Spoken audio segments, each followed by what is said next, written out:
right, Julia, so what I'm going to do now is kind of walk you through some of the options that we have available in the market, so that way you know what your choices are. I'll also give you some realistic prices too, so you kind of have something to compare what we do to. All right, so your first option, this is exactly what you got in your house, okay?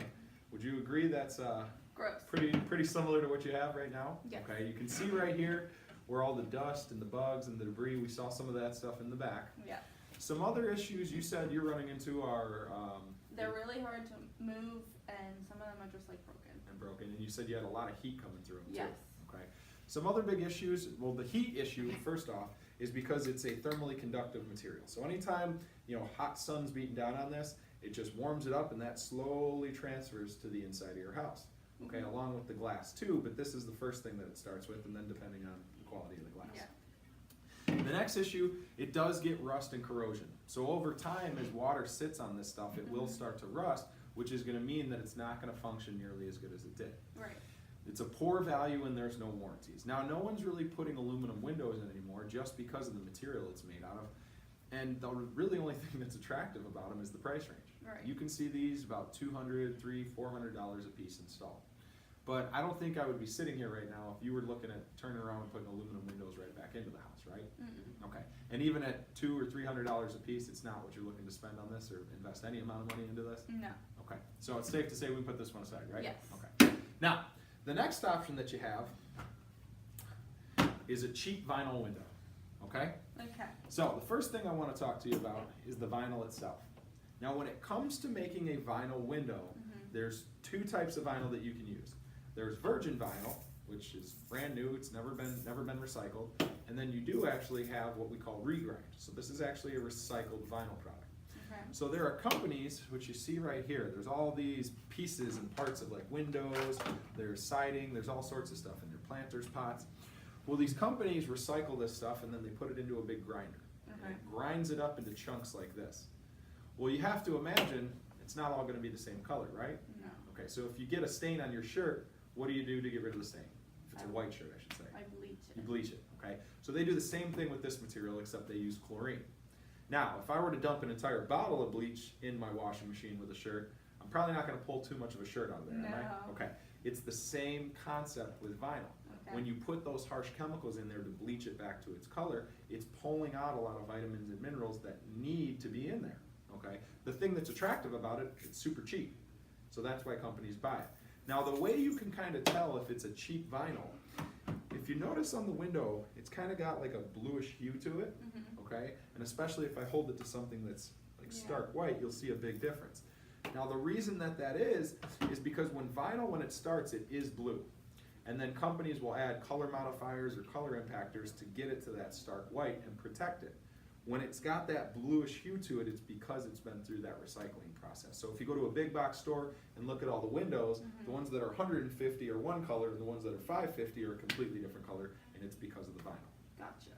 Now, some of the other downsides. It's thin, and well, we already talked about recycled, but the vinyl itself is very thin.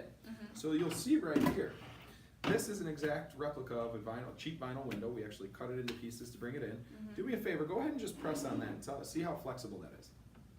See how much that flexes? Look at this right here. You can push on these pieces. Oh, I can, These break flex them. right here. This flexes. Okay, and you can see it's because it's not very thick. Okay, it's a Yeah. really, really thin vinyl. What leads into the next thing is that when they seal these windows up, because of the thickness of the vinyl, there's really only a couple ways they can do it. One, what does it look like they did? Like a really bad job. They messed it up though. It looks like what? Glue, right? Yeah. So they actually take sealant and they put glue all on that. What other companies do is they'll literally take screws and they'll just screw the frame into the other frame. Now, if you were looking on the inside of here, is there any metal or wood or anything like that? No. No. But you see these two little vinyl pockets? So that's literally what the frame or what the screws are screwed into.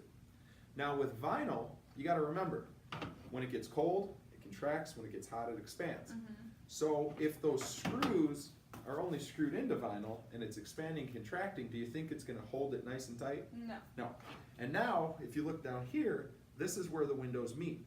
So if it starts downpouring and it's getting rain in there and all of a sudden I can't shut the windows and the water gets inside of there and it gets to the bottom of this thing, where's the next place it's gonna go into? In my house. Yep, right into the wall, and that's when you're gonna have big, big issues, because it'll start to actually bubble out the walls, because this will be sitting in there, and you don't realize that water's just dripping right down into your window, or into Okay. your wall, I should say.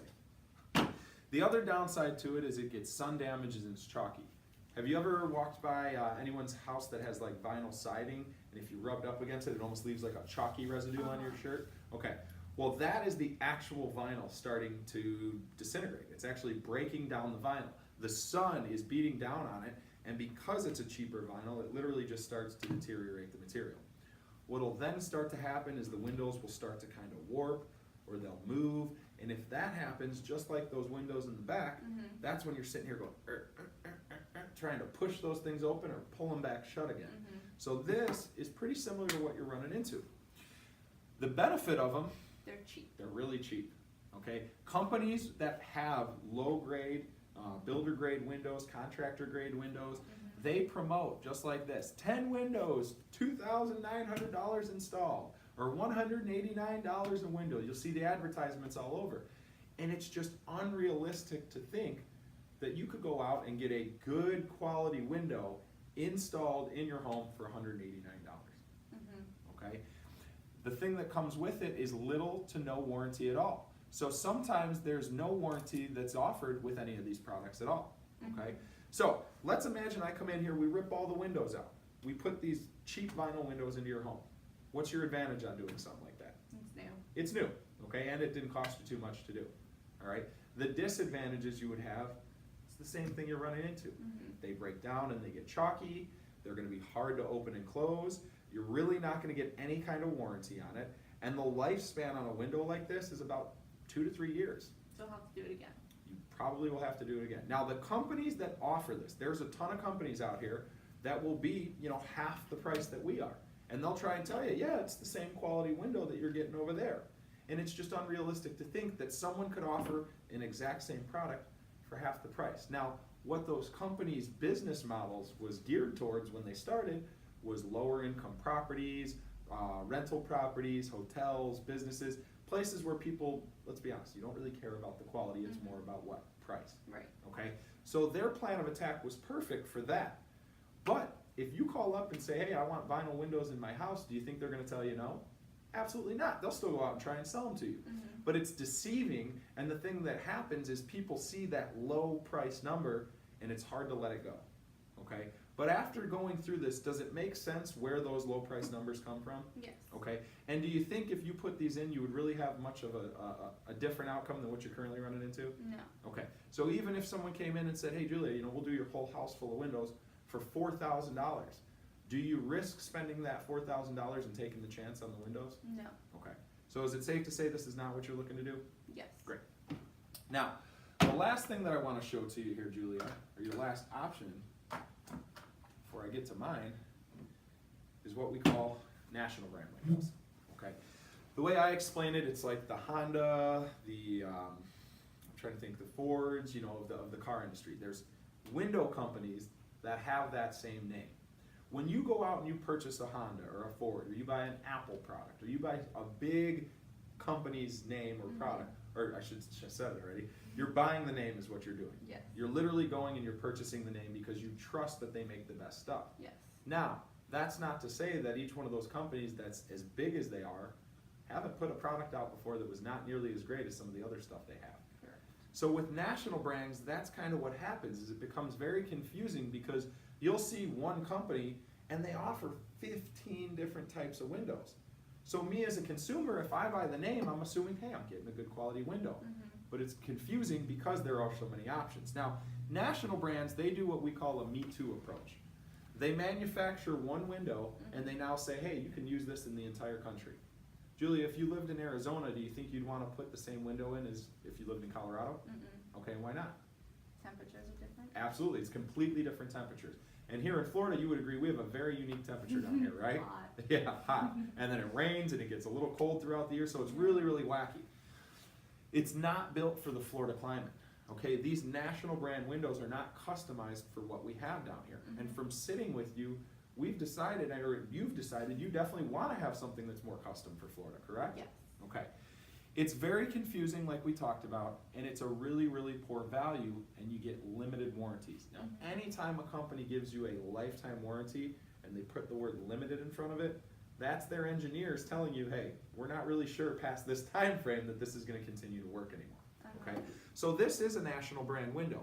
Some of the things you'll notice right on here, it doesn't really have that many air pockets. You'll see it's kind of just 2 or 3 chambers. And this is the only structure that they have, is this little wall down here. Now, when you put windows in, houses can start to shift over the years. So if your house shifts, and this is really the only thing supporting the window, do you think the window is going to stay right in place, or it might start to shift a little bit too? Absolutely it will. Yeah. I mean, think Yeah. about it. It's bracketed in your house, Yeah. it's screwed to the frame, and all of a sudden the frame of your house starts to move. Your window is going to do the same thing. Now, if that starts to move in any way, do you think you're going to open and close it just as easy? No. Absolutely not. Okay. Some other things that the air pockets do in here is it is an insulator. But when you only have 2, it's just like the aluminum. That hot air hits the outside and it basically transfers right to the inside of your window. Okay, this isn't thermally conductive, but it can still warm up. If you put it in the sun, it'll heat up. All right, some other issues that I like to point out with this is how they actually assemble the window. So you'll see right here, what does it look like they did? They did a really bad like cutting job and gluing job. So it's actually, you would think it does look like glue because it's all gummed up. That's actually what we call a fusion weld, okay? So the process of fusion welding, it's 2 ways you can do it. You can actually weld the outside parts of the window, or you can do a full fusion weld where you heat all of these pieces and all of these pieces and then push them together. Now, the way that they did it, over time, if a little bit of pressure is put on there, you can see right in these areas, it'll literally start to just kind of pull itself apart. You can even see a little crack starting right there. Yeah. Well, if you fusion weld a window, the weld itself is even stronger than the regular material. So how it could crack on there is completely beyond me, all right? So the other thing I want to point out is that they don't trim any of this off. The reason they can't trim it off is because the vinyl's not thick enough. Even with a national brand window, if I hold it to one of the cheap vinyls, do they look like they're about the same thickness? Okay, these are both about 50 to 60 mil. Okay, so it's just an industry standard window. The other issue I point out to you is that they do have a little weep hole down here. Okay, but when the windows are installed, they're going to be flat. That looks pretty flat to me, Yeah. right? Yeah. So now if water gets in my window and it's sitting back in there, it's just going to sit at the bottom. The best way I describe it, you ever seen what a bird bath looks like if someone doesn't clean it out quick enough? Yeah, gross. It gets like algae and all sorts of funky stuff growing in it. Is that what you want the inside of your windows to look like? No. And what do you think they're going to smell like? Ew. Okay, so now the thing about national brands is it's not going to be your cheapest option. Right. On average, a house full of windows could be $14,000 to $30,000. That's $1,400 to $3,000 a window. Julie, I assume when you woke up today, you did not plan on spending $30,000 on new windows, did you? No. Okay. And does it make sense to not to invest the money into a window that you're not going to get the return out of? Yes. Okay, so is it safe to say when it comes to a national brand window, this again is probably not exactly what you're looking for? No. Okay, and no matter, even if someone did come in at a lower price, than $30,000, do you still sit there and question, hey, should I make the investment or should I not? Or are you confident this is not going to fix what you had me out here It's for? not gonna fix it, so why bother? Okay, great. So now what I want to do is share with you a piece of material. So there's a magazine that we use in our industry. It's called our industry trade publication. It's called Qualified Remodeler. Okay. Okay. Now, Qualified Remodeler comes out with something called a cost versus value report every year. And it's a great tool for consumers like yourself to go online, and if you have no idea what these things cost, you can go on there and look, and it will give you an average cost per project. And every home remodeling you can imagine. Attics, backup generators, windows, you name it, it's on here. So we can look at a national average, and we can also look right where we're located, which is the South Atlantic. So if we go down here to window replacement, it's got vinyl window replacement. The national average is $15,282. Now this is based off of 101 United Inch white double hung window, and there's 10 of them. So that's roughly about $15,000 a window as of last year's average. But you'll see the return, again, is extremely high, 73.9%. It's the same as like bathrooms or kitchens like we talked about. You will get a big return on investments like this because homeowners buying a house, they don't want to have to deal with it anymore. Right. And if we look right here in the South Atlantic, not much of a difference. You're at $14,875. It's about $1,400 a window. Okay? But again, you'll see on the South Atlantic side, we even get a better return down here. We're getting about 77.8% return on investment. So now that I've kind of taken you through some of the options and we've agreed that none of those options are going to fix your needs, right? Correct. Okay, so we agreed with you and we sought out, we said there's got to be a better way to do this. Okay, so we came up, we teamed up with a company and we actually created the Fairbanks construction window. All right, so I'm going to actually share that with you now. Okay.